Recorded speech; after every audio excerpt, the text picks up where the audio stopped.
Danny Callahan, dedicated to negotiating a position for Earth within the Dagaronian Coalition, had trained for 3 years to become an Earth ambassador.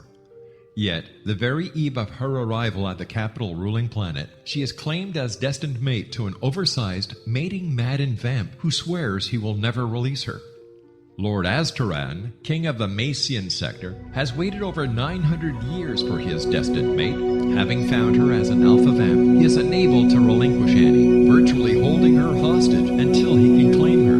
Yet Macians cannot survive without their mate's love. How could he strip her of her citizenship, her ambassadorship, and her freedom, and expect to win her heart? With All That I Am by Kahira O'Donnell is the latest book in this exciting series, The Dagaronian Chronicles, guaranteed to keep readers coming back for more. With All That I Am by Kahira O'Donnell is available on Amazon.com and KahiraO'Donnell.com.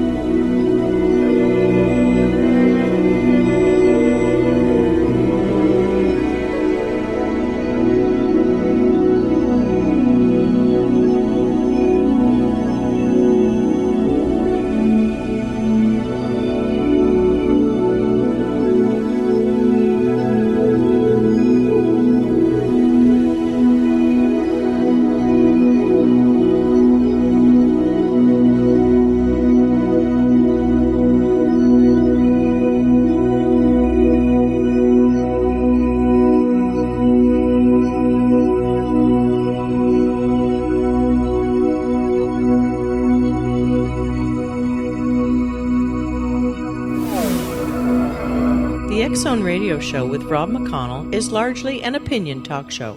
All opinions, comments, or statements of fact expressed by Rob McConnell's guests are strictly their own and are not to be construed as those of the X-Zone Radio Show or endorsed in any manner by Rob McConnell, Relmar McConnell Media Company, the X-Zone Broadcast Network, its affiliated networks, stations, employees, or advertisers.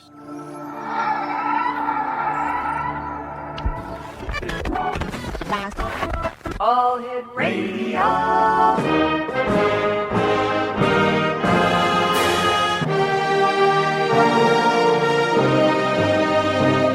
Welcome to the X Zone, a place where fact is fiction and fiction is reality. Now, here's your host, Rob McConnell.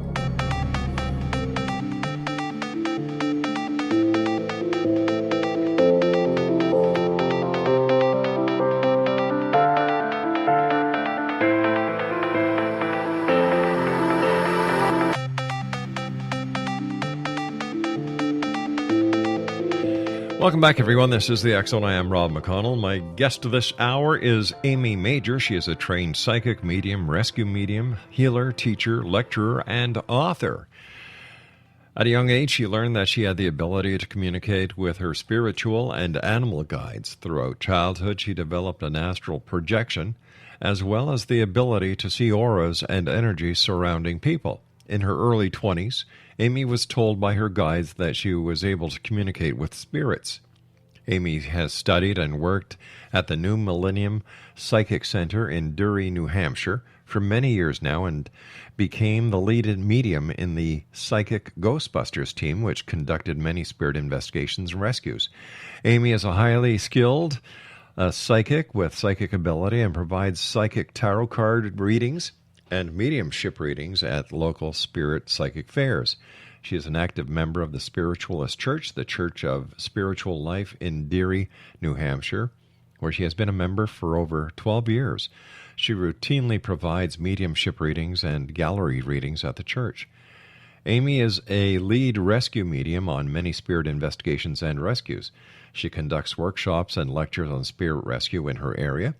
And Amy's book, Toward the Light, Rescuing Spirits, Trapped Souls, and Earthbound Ghosts explain rescue mediumship and rescue spirit techniques used to help earthbound spirits cross over. Joining us now is Amy Major. And Amy, welcome to the X-Zone. Thank you for having me. What is a rescue medium? I get asked that all the time because so many people know what a medium is, but they don't know what a rescue medium is.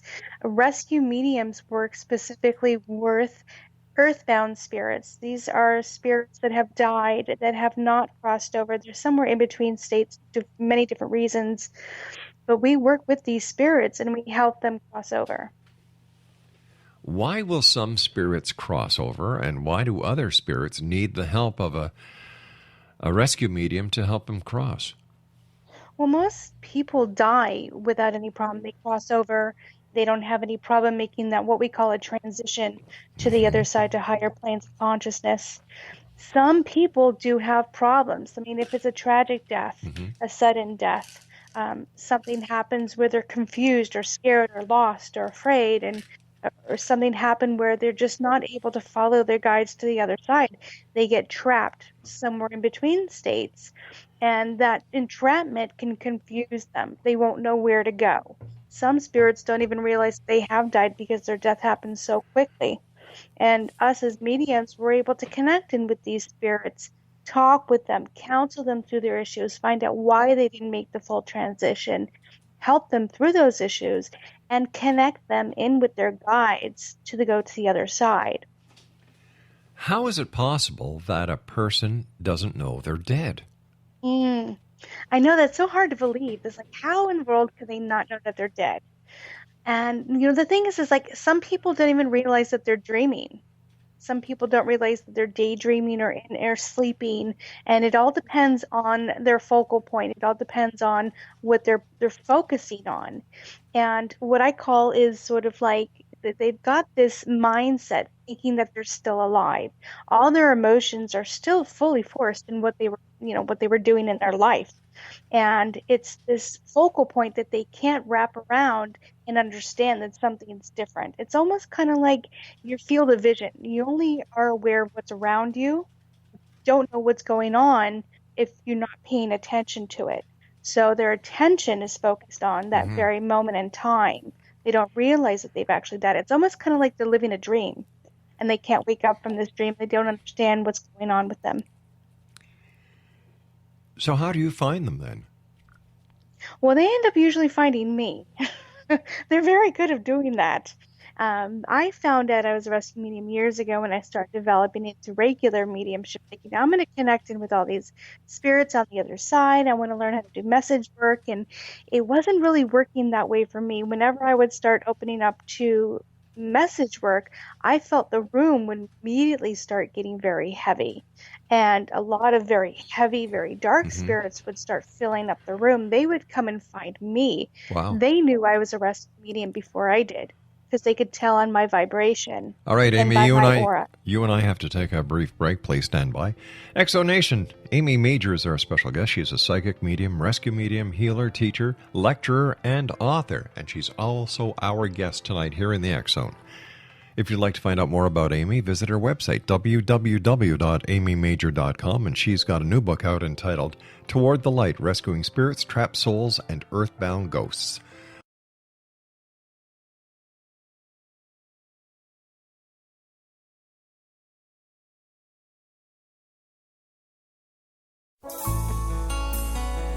Afterlife expert Roberta Grimes was the first one to say that dying can be fun. Now her best-selling book, The Fun of Dying, is available in stores worldwide. So if you wonder whether death ends life, how it feels to die, or what heaven might be like, The Fun of Dying was written for you. And if you have always been afraid of death, or if you worry that your life has no meaning, let The Fun of Dying ease your fears and bring new meaning to your life. Nothing said in The Fun of Dying is based on the teachings of any religion. Instead, Roberta draws on evidence to explain how death happens, how it feels, and what comes next. A lot of the best death-related evidence was produced in the first half of the 20th century. When it is put together with recent discoveries, it tells a consistent and amazing story. Roberta Grimes blogs and answers questions at robertagrimes.com. Her wonderful book, The Fun of Dying, is available on Amazon and at stores worldwide wherever books are sold.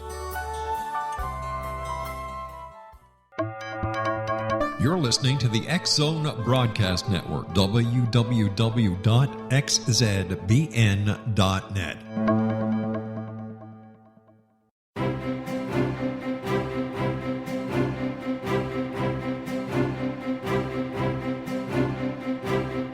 While science pursues fact, magic accesses the quantum level, bridging random facts to form truth. As long as science and magic remain separate and polarized, the truth cannot be known. I'm Wilda Wiecka. Join me on the Science of Magic radio program dedicated to unification and evolution of consciousness. During each episode, I'll be speaking with experienced and respected scientists and mystics.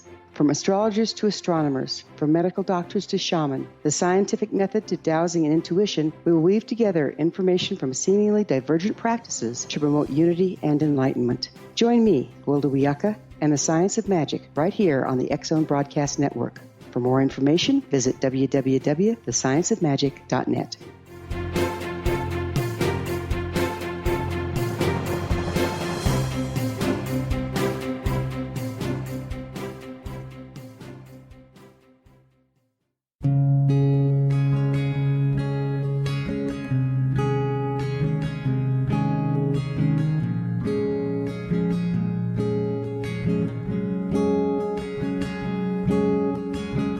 Starr began to demonstrate a metaphysical connection to the spirit world as a little girl.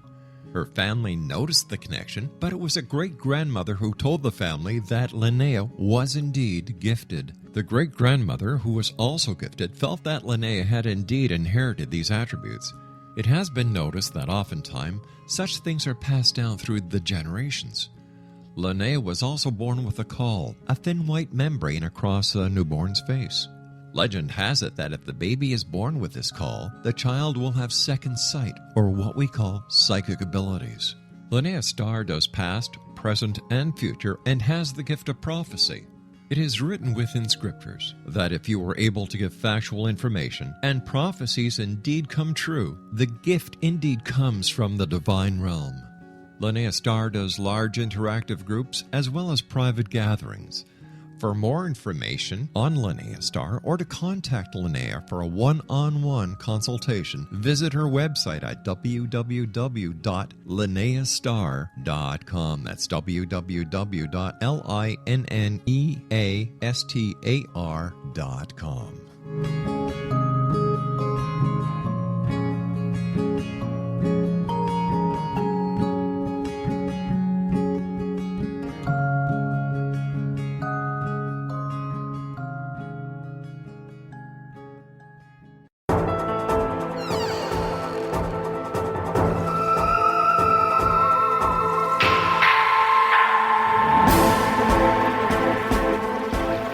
Welcome back to the X-Zone, everyone. Amy Major is our special guest.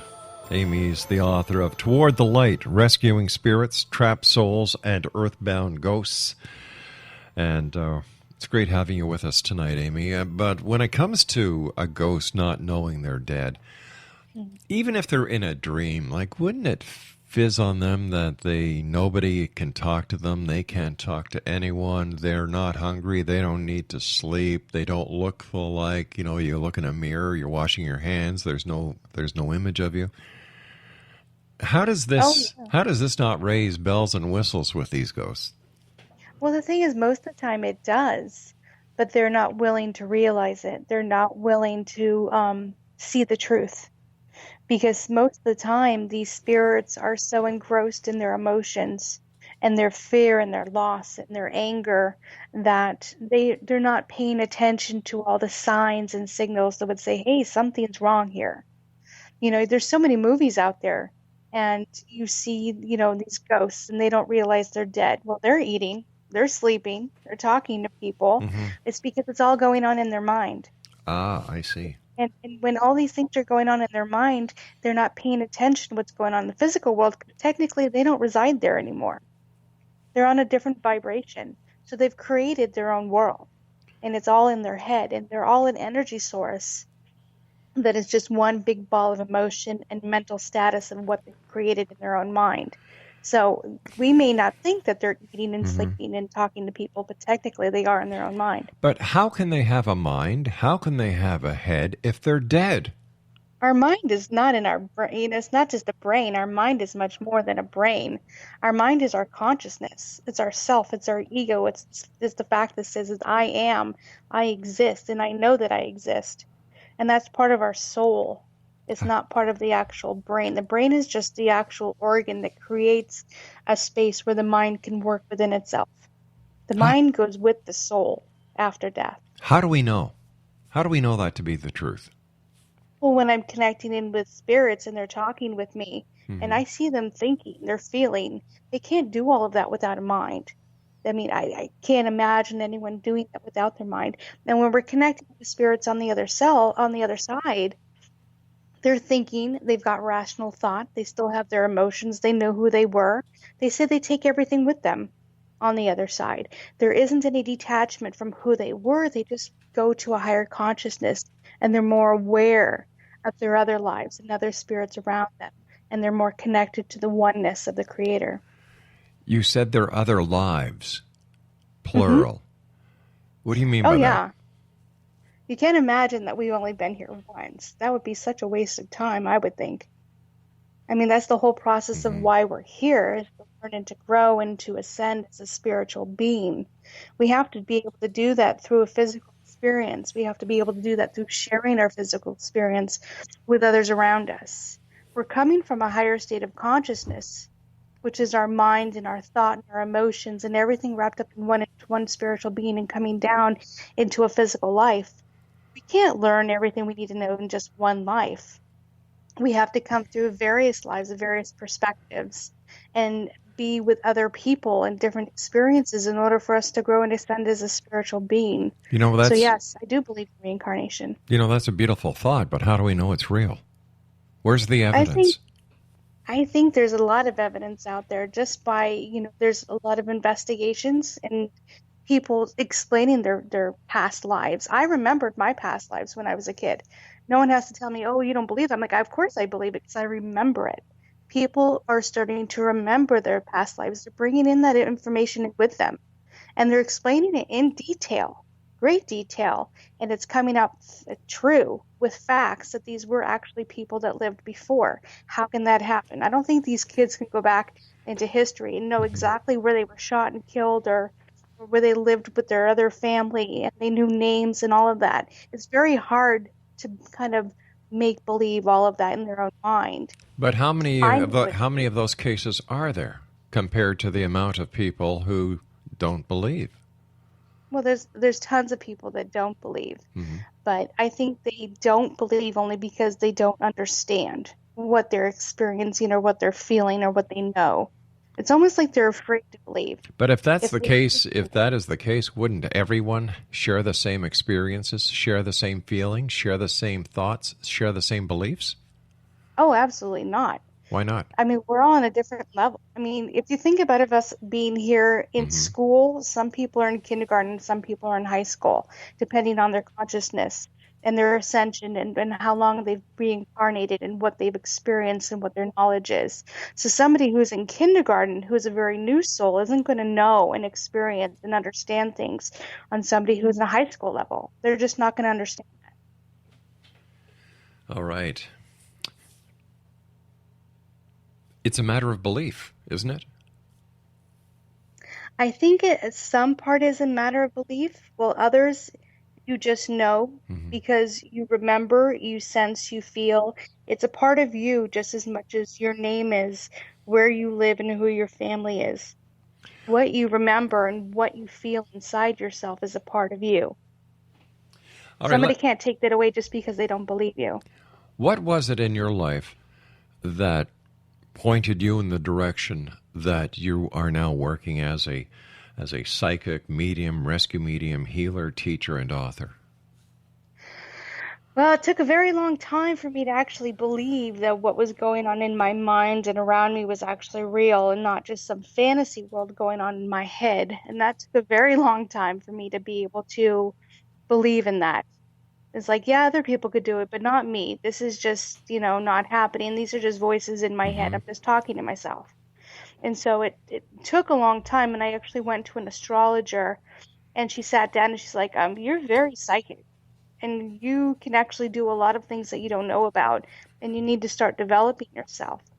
And I would get these inner feelings and these voices in my head telling me to go to places. Like, okay, go to the Psychic Center.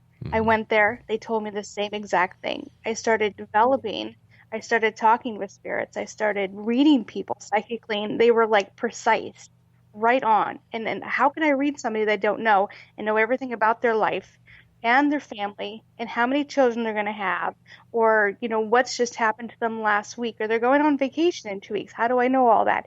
I could do that by just reading their energy. And I had to learn how to develop how to do that. And through the process, through your journey, just sort of get guided on the right path for you. And this was the right path for me. What's the difference between a psychic medium and a rescue medium? Well, I think psychic mediums, they're like what I call message mediums, and I do message work as well. Psychic mediums work more with spirits on the other side.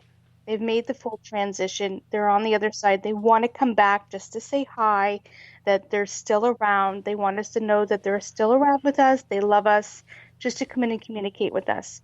Rescue mediums don't really do a lot of that. Yes, we do on occasion just to raise our vibration, but most of the time rescue mediums will work with what we call the trapped souls, the souls that are left behind, the ones that haven't made their transition, the ones haven't crossed over, as a lot of people say.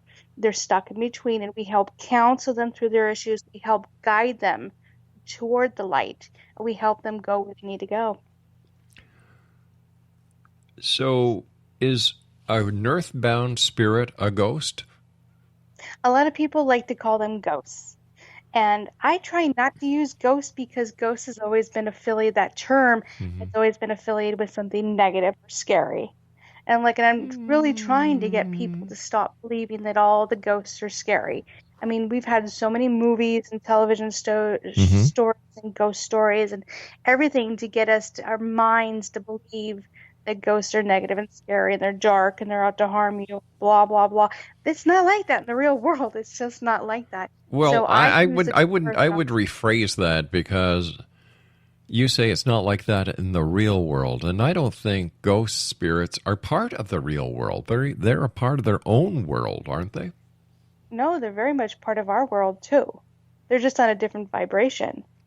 Well, it all depends on what your term of their world, our world is. They're not part of this three-dimensional world that most of us call reality. Well, they are for mediums, because when we're laying in bed and they're sitting right next to us talking with us all night long, they're very much part of our world. So it's, I don't know, for the average person who doesn't know. Let me ask you this. You and I are sitting in a coffee shop. Mm-hmm. You would be able to see spirits. Yes. Why can't I? It all depends on your life purpose. Were you meant to see spirits? Do you want to see spirits? Have you raised your vibration to parallel the spirit vibration so that you're open up to receiving them? If you haven't learned how to do all that, if you haven't actually come in with the life purpose to be a medium, then you may not be able to do that until you're trained.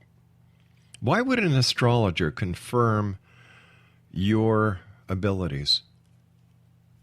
I don't know. That's the thing. She said somewhere in my chart, and I guess a lot of it is, the moon. I have a moon in Cancer, and a lot of people seem to believe if your moon is in Cancer, then you come in with very strong psychic ability.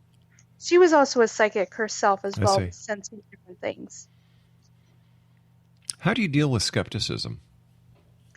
I deal with it really well. I grew up with a family full of skeptics. My twin brother is the biggest skeptic of them all. He's my biggest challenge. So I don't have a problem with people who are skeptical. I have a problem with people who are critical, that are not open to hearing anything that I have to say and just want to bash me. I'm not here to make you believe. I'm just here to explain what I've gone through, what I know, for the people that are ready to believe. And if you're not ready to believe, no matter what I say, it's not going to help you, because you're just not at a place where I am right now. We're on different levels, different understanding. So if people want to criticize me, fine. I've got thick skin. I've been dealing with earthbound spirits for 15 years. I've got thick skin, I got to tell you. I guess so. You and I will be back on the other side of this news break. Please stand by, Amy.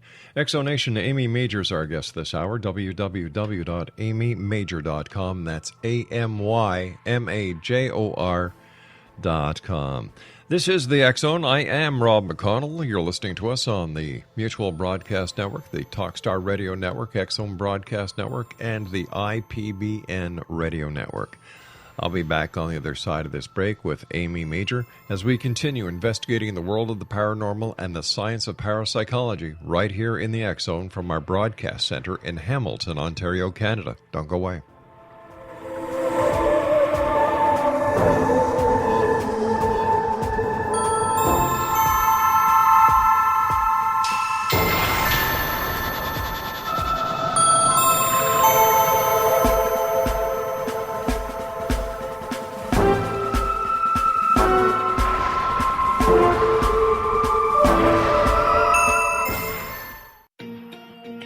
Wouldn't you love to know the secret to everything?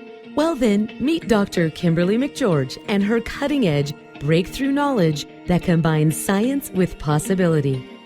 Dr. Kimberly brings real-life answers and healing to those open to alternative solutions.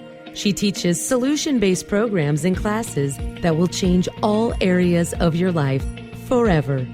Specializing in conscious creation, intuitive readings, and energy medicine, you can rapidly shift health, relationships, business, and money and abundance challenges quickly.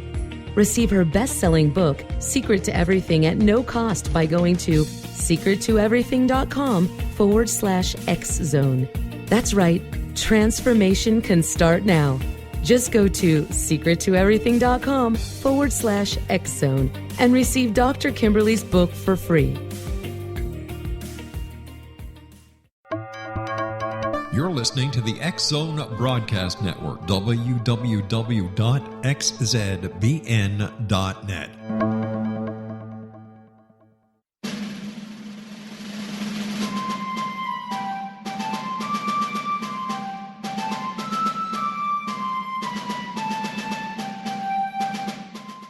Thomas Jefferson was a Burgess of 27 when he met Martha Wales Skelton, a 22-year-old widowed heiress who was fondly called Patty by her family. They were married on January the 1st, 1772, and they took up residence in a cabin on the building site on top of a Virginia mountain that Thomas had named Monticello. As Thomas and Patty slowly built their first version of the great house at Monticello, the Revolutionary War was heating up. Patty, with difficulty, bore 5 children, but only 2 girls survived. Thomas's political career developed to the point where he was often away from home, but after he authored and signed the Declaration of Independence in Philadelphia, he resolved never again to leave his wife. He was elected the governor of Virginia, just as that state became the Revolution's last battleground. The Revolutionary War ended in 1781, and Thomas gladly retired altogether to my family, my farm, and my books. But Patty continued to want to bear her treasured husband a son, and late in the summer of 1782, she died of kidney failure at the age of 33, 4 months after having borne yet another girl. Thomas was so devastated by her death that he never remarried. He mourned her for the rest of his life, even as he helped to frame the peace in France and then became the first Secretary of State, the second Vice President, and the third President of the United States. This story is true. Thomas Jefferson was such an obsessive letter writer and record keeper that we know where he was and what he was doing nearly every day of his adult life. Every significant thing he says in My Thomas comes from his contemporary writings. My Thomas by Roberta Grimes is now available at Barnes & Noble, Costco, Target, Books A Million, Hudson Booksellers, Kmart, Walmart, Sam's Club, Walgreens, CVS, and online at Amazon.com. You can visit Roberta Grimes online at www.robertagrimes.com.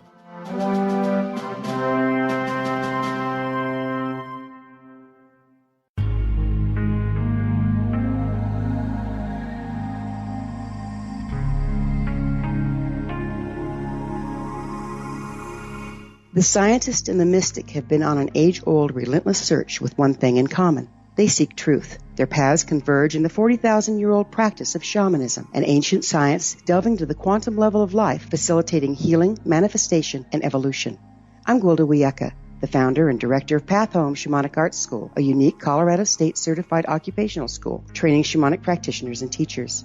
We also provide classes for empowering personal lives through shamanism. Our certification classes are in week-long segments enabling international participation, and online classes and long-distance shamanic healing sessions are available. Come discover the science of magic in the limitless world of shamanism. www.findyourpathhome.com.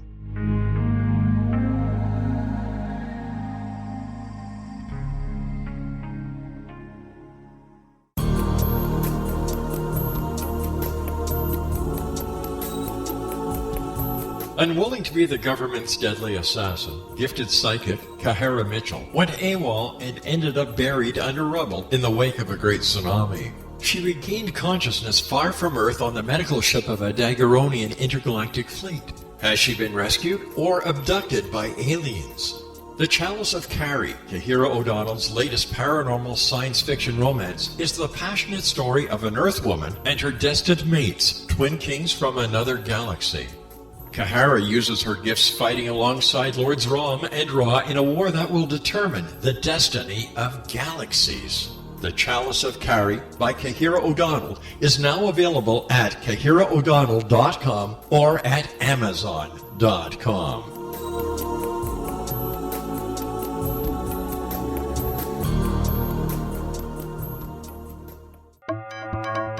You're listening to the X-Zone Broadcast Network, www.xzbn.net.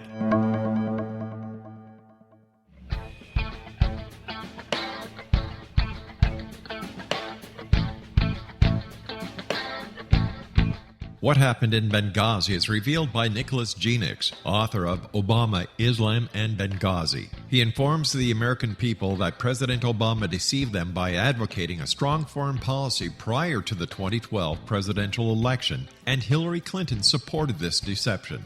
As the title infers, there is a connection between Obama, Islam, and Benghazi. Ample evidence informs Americans that Obama's early indoctrination in the Quran developed an affinity for Islam, why the Quran is the source of discontent in many countries, and why the Obama foreign policy deception led to poor military action and caused the loss of American lives in Benghazi. Genix provides 36 questions for the Select Committee on Benghazi to validate if Americans are justified to mistrust President Obama and Hillary Clinton. An overview of Obama, Islam, and Benghazi is presented on the website www.futureofgodamen.com. That's www.futureofgodamen.com.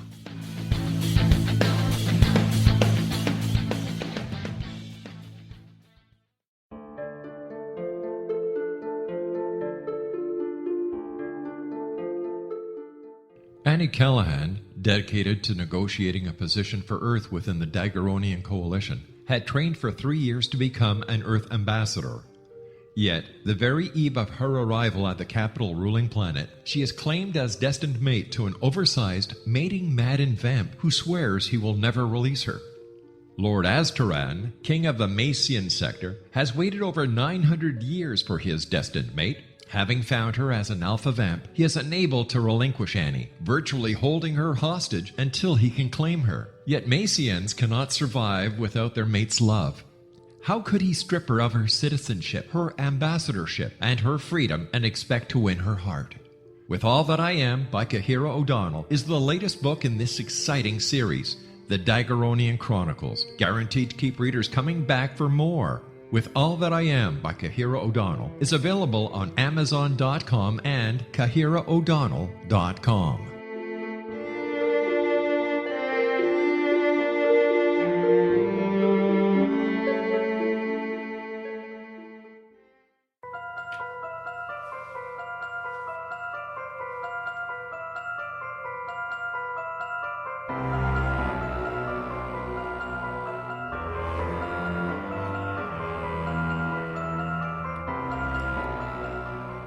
Are you a believer or are you a skeptic?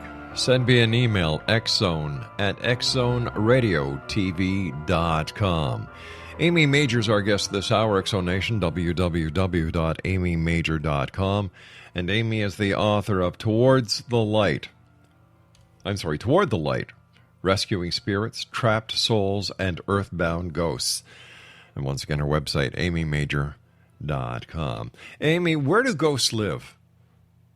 Ghosts live everywhere. Ghosts are everywhere. Well, no, they're not in your shower. No, a lot of people ask me that.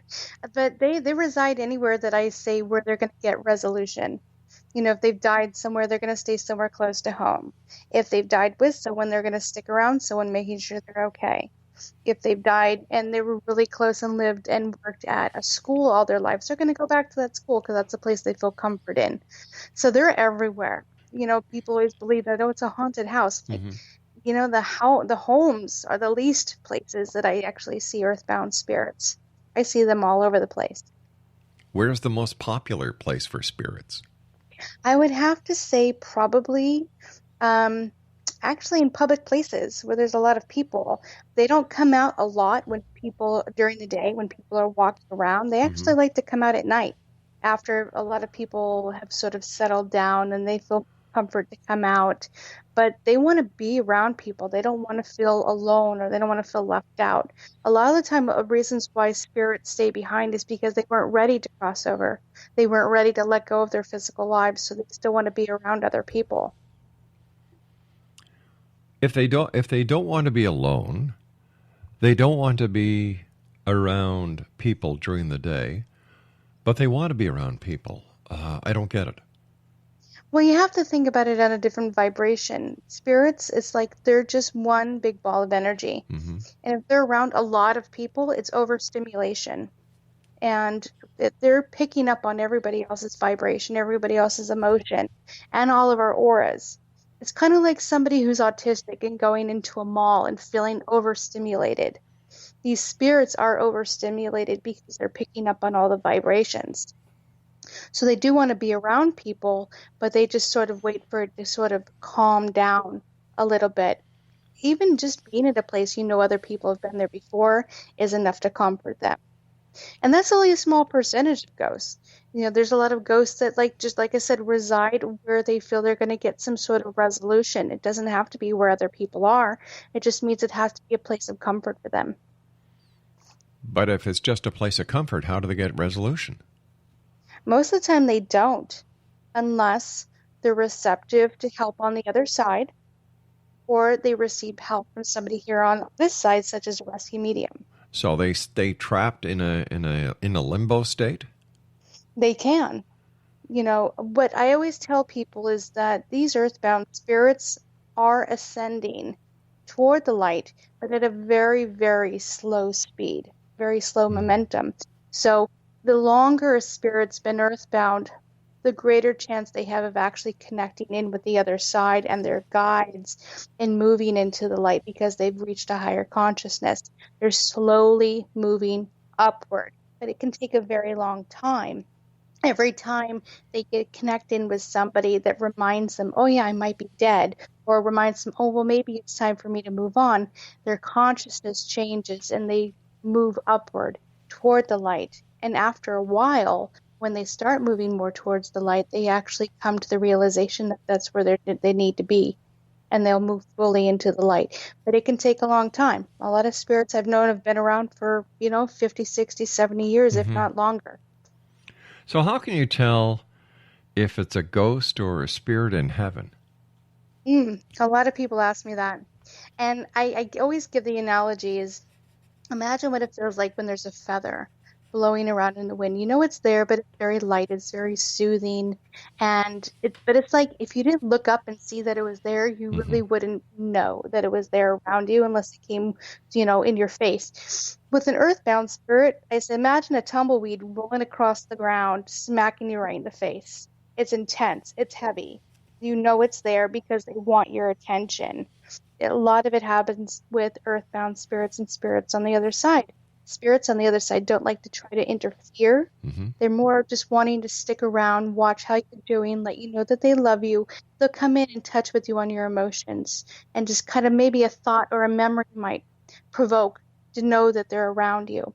With earthbound spirits, it's almost like you feel like someone's standing right next to you, even though nobody's there. They want your attention.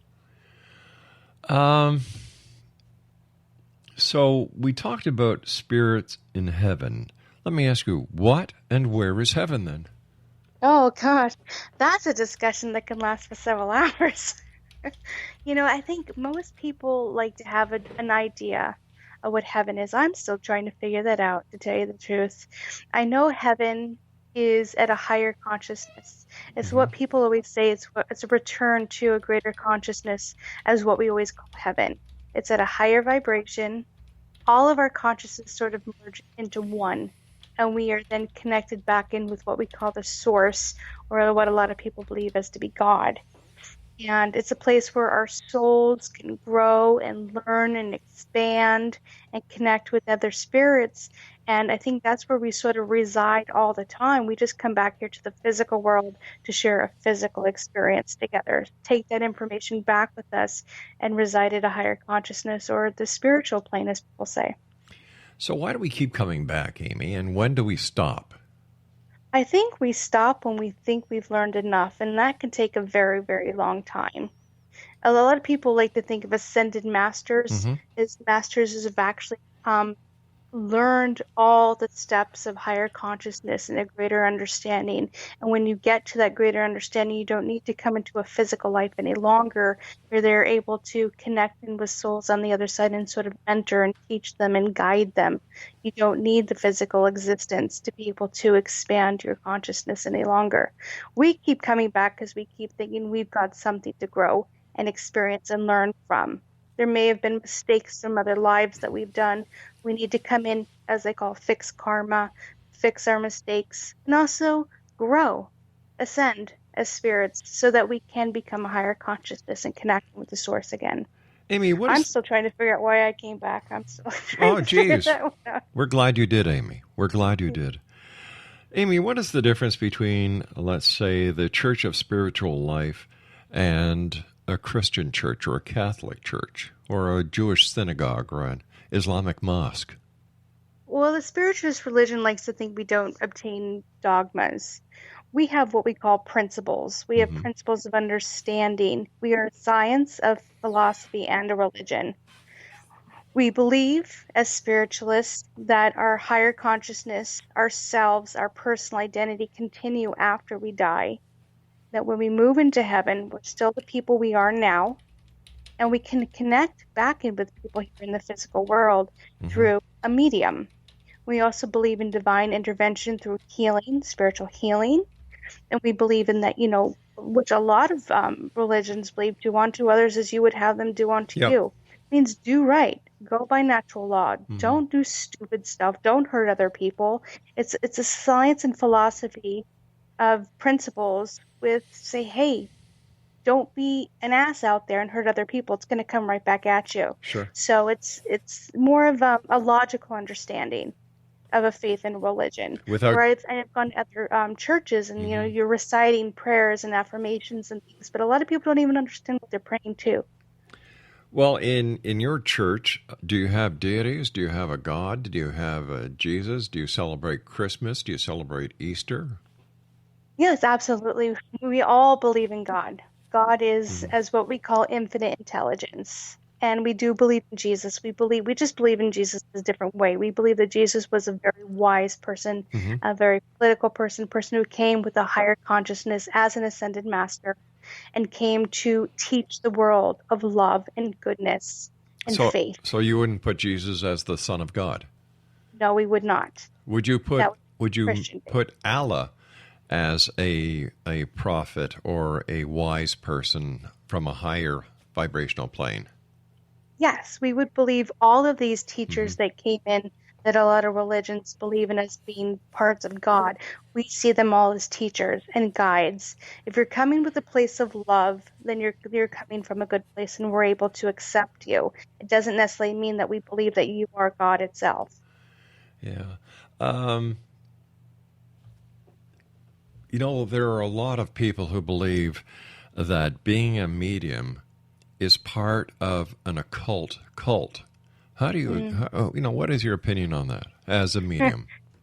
That's kind of funny because when I was training to be a medium many, many years ago, I was telling my dad, and my dad's like, oh my God, you joined a cult. And it's just like, no, no, no, no, no. It's nothing like that. So that's kind of funny that you brought that up, because my dad thought I did join a cult. It's nothing like that at all. And it's really hard that people actually think that. I think they're thinking of that because they're thinking of the old seances with dark lights and people sitting around chanting, and they also refer to us as witches, even though we're not witches at all. We're spiritual. Some of us are spiritualists. Some of us are Catholic. Some of us are Christian. Some of us are Jewish.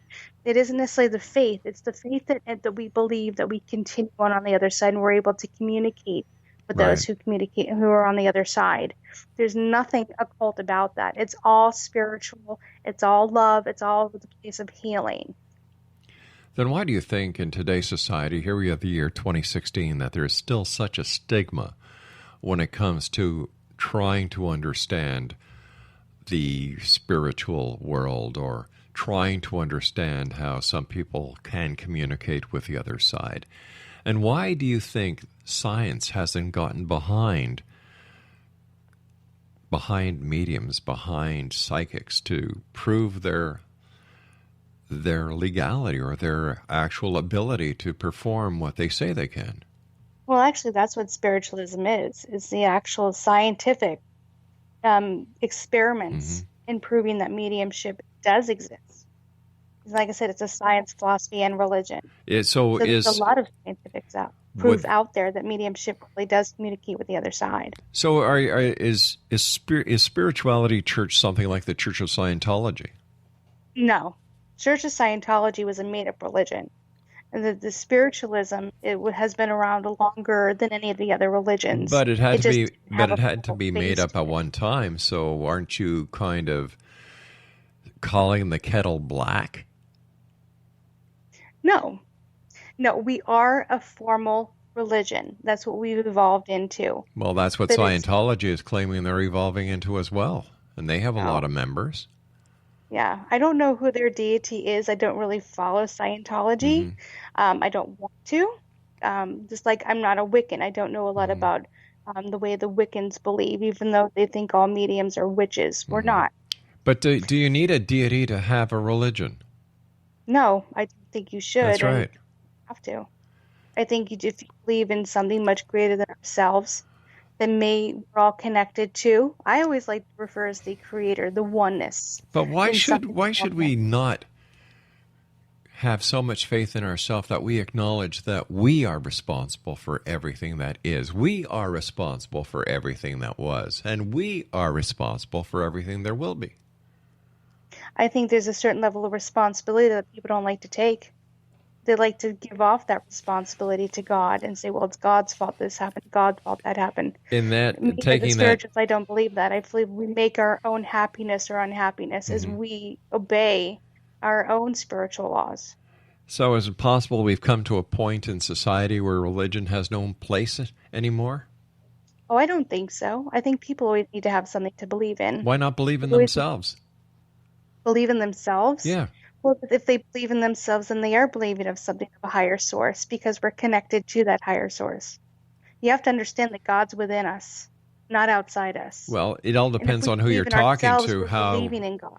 It all depends on who you're talking to, whether they want to accept that way of thinking or not, and whether a person wants to accept it in my book or whether they don't want to accept it. As long as you can live the life, walk the walk, and talk the talk, then you have the right to believe in what you want to believe in. Exactly. Yeah. We're not all supposed to believe the same thing at the same exact time. We're all supposed to be different. We're supposed to be learning off of each other. And if we can't do that, then we're doing something wrong.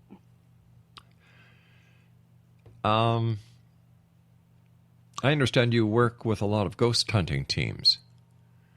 I do. And then I also work independently as well. I prefer to work independently. That way I'm not tripping over wires and getting in someone's way. I'm actually going, just communicating with the spirit, communicating with the people who've called me out, explaining to them what's going on. Because a lot of the time it isn't even a ghost. Half the time it's just residual energy that they're picking up thinking it's spirit and energy, and it's not. So when these people actually go out and there is a ghost involved or a spirit involved, do the spirits feel as if they're being violated? Some do, yes. I mean, if you're going to somebody that's lived in a home for 50 years, they're pissed that there's new homeowners there. And then they're calling a whole team to come and investigate them and talk with them. It's an invasion of privacy to them. They can become very upset. I think it's very disrespectful to the dead to have people wanting to get their thrills by so-called investigating when they don't have the first clue of what a real investigation entails. I agree with that. Yeah. I think they need to be more professional with what they're doing and more respectful to the spirits that they're coming and communicating with. That's why I think they should all have mediums there, because the medium is the point of communication. They're the ones that communicate with the spirits, let them know there's nothing to be afraid of. They're there. We're here to help them. If they don't want any help, then the mediums are there to tell the team, look, they're not wanting any help. They don't want anybody here. It's time for us to go. But does a team really want to hear that from a medium? They like the thrill. They like the hunt. They like the chase. Come on. They don't want a medium to walk in and say, you know what, guys, it's not a spirit. Pack up. Well, some teams, yes, and some teams, no. We can't classify all teams as the same. I think a lot of these paranormal teams are becoming more responsible. And I think they are learning what they can and cannot do. Most of the time, people that get involved with these paranormal teams is because they want to understand the afterlife. They don't want to invade someone's privacy. But then there are bad apples everywhere you go. There's people that are going to expose these spirits and make a thrill of it. You know, a lot of the things that mediums do in my area, really, I can't stand it. I would never do it, is they sell tickets going on these ghost walks. And they know the place is haunted, and they're bringing in like a circus event, saying, come and look at the spirits, come doing an investigation with us, we'll teach you how to do it. To me, that's like you're putting the spirit on a pedestal, making them look like a class act freak show. And that really pisses me off when people do that. I would never do it. Can I ask you to watch your language, please? Sure. Thank you. I don't think the spirits would like that very much. I know I don't. We'll be back on the other side of this break, Exo Nation. Don't go away.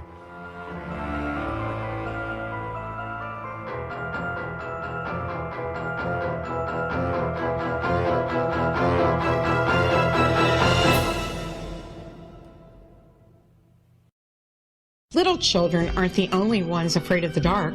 Millions of soldiers return from war zones with PTSD, anger, frustration, fear, and loneliness, much of which surfaces during the darkness of the night. You have the chance to change the lives of these American heroes. Songs and Stories for Soldiers.us provides free MP3 players for these men and women. With a list of 3 million songs in 16 different styles, 100,000 audiobooks, and 30,000 old-time radio programs, every veteran can find something to soothe and comfort them at no cost. All our players contain an 8-hour audio program designed to help veterans fall asleep. With 1,500 plus vets now participating, it's our goal to deliver 10,000 audio players this year. Go to our website at songsandstoriesforsoldiers.us. Help us help a veteran make it through the night.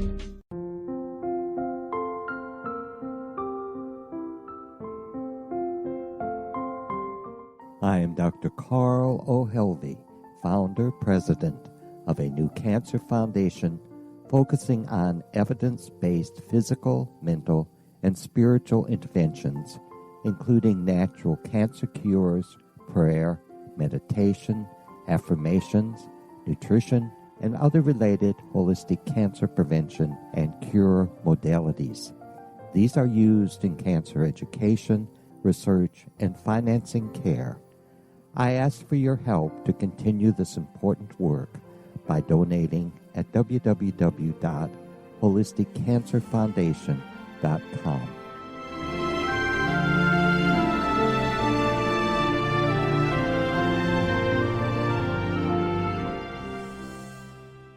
You're listening to the X-Zone Broadcast Network, www.xzbn.net.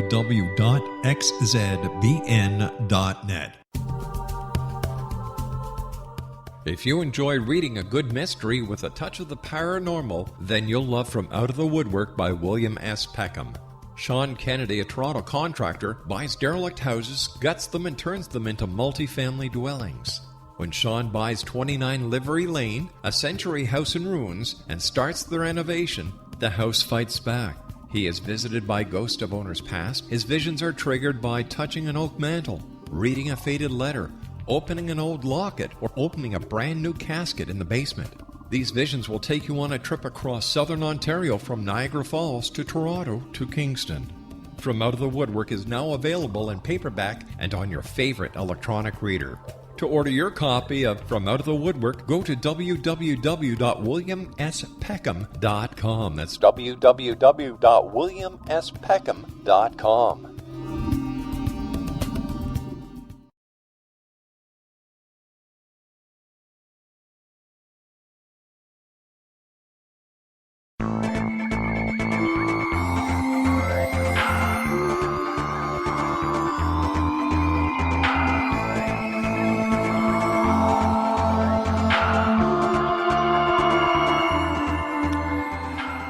Amy Major is our guest, www.amymajor.com. Amy, how haunted is Derry, New Hampshire? Oh, I like to think that it's pretty haunted, actually. There's a lot of ghost activity in New England. I think we're on one of the hot spots, as they say, in the country. So we're very busy all the time. Where would you say the most haunted place in Derry is? Oh, and we're not that big of a town. I would probably say the center of town, where we have more of the historical buildings, and there's a lot of residual energy. We're called the granite state, and granite can actually hold a lot of residual energy, which can bring the vibration down. So I would say it would attract a lot of spirit energy. Gotcha. What kind of workshops do you conduct? I conduct mostly rescue mediumship workshops in the area. I also teach rescue mediumship, and I teach intermediate mediumship, psychic mediumship as well. So I teach several workshops, mostly through the churches, but I'm expanding through the psychic centers. Good for you. How long would it take a person to learn how to be a rescue medium? Well, I would think that they would probably need at least 6 months of formal training, and then need another 6 months of on-the-job or field training to be able to go out and experience everything. And that's just coming in as a rookie. And you would still need to probably work with somebody for a few years before you expand it out on your own. Can anyone learn how to be a medium? A lot of people ask me that, and I have to honestly say no, because I think that everyone can learn signs and signals that spirits are around, but I don't think everybody has the ability to communicate and become a medium, a mediator from spirit to people here in the physical world. I think some of us are just born into it because we have that life purpose. I don't think everyone's meant to do it. Your book, Toward the Light, Rescuing Spirits, Trapped Souls, and Earthbound Ghosts. So what was your inspiration for writing it? I would have to say my guides. I had been wanting to write that book for about 10 years. Every time I would see a paranormal book on the bookshelf, and they would, illustrate scary ghosts and haunted homes and anything that would frighten somebody, which they're still doing. I wanted something a little bit more positive on the bookshelf, something to give some people some inspiration. No, not every, knock and sound and everything going on in your house that you think is spooky is a ghost. And not all ghosts are spooky. You have to understand that. Yeah. Mind you, there are a lot of ghost pictures out there, but you had The Ghost and Mrs. Muir. That was a good TV show. Casper the Friendly Ghost. That was a pretty good one. You've got The Ghost of Marley in The Christmas Carol. That's a pretty good time. I guess it all depends on what your perception of a ghost is going to be. Like in life, there are good and there are bad, and I'm sure the same applies on the other side. Even more so. Amy, I want to thank you so much for joining us. Take care of yourself, continued success, and once again, let our listeners know what your website is. Yep, my website's amymajor.com. You could also find me on Facebook under Amy Major, and I'm welcome to any questions or comments that you have. And if you want to expand your knowledge of rescue mediumship, come and let me know. Thanks a lot, Amy. Have a nice evening. Thanks for having me. Bye now. All right, Exo Nation, that was Amy Major, and wow. Interesting young lady. We'll be back tomorrow night at 6 o'clock as once again we cross the time-space continuum to this place that I call the X Zone. So until tomorrow night, my good friends, from everyone here at the X Zone, Craig on the other side of glass, my wife and senior producer, the lovely Laura Rogers, and to each and every one of you, our thanks for allowing us to be part of your day, your night, no matter where you are on this great big planet. So until tomorrow night, always remember, my friends, always keep your eyes to the sky and your heart to the light. Good night, everyone.